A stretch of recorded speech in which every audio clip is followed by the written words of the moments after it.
For the first time in 16 years, Bernalillo County will have a new district attorney. It's a job that's been in the spotlight lately with the onslaught of repeat offenders and police misconduct. News 13's Alex Goldsmith spoke with two of the men trying to take over that important post. Well, Kim, the first fight will be between these two Democrats who will take on each other in the primary next week. Both men say keeping career criminals in jail is a priority.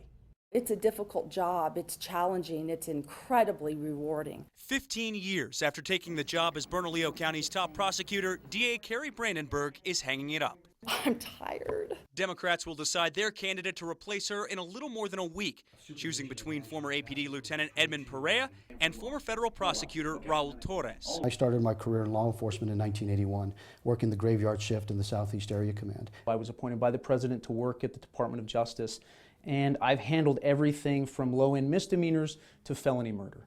It's a campaign Perea's been fighting on the ground, Torres on the airwaves. Gun violence in Albuquerque is out of control.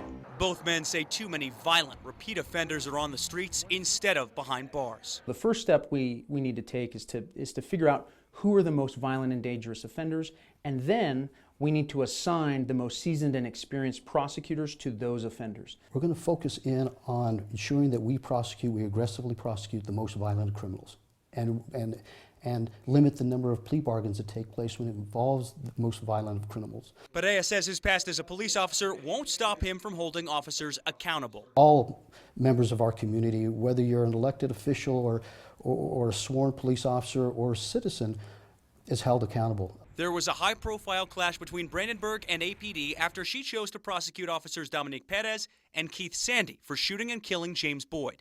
Torres doesn't want to see that happen again. We need to think long-term about separating local prosecutors from agencies and officers that they work with on a daily basis.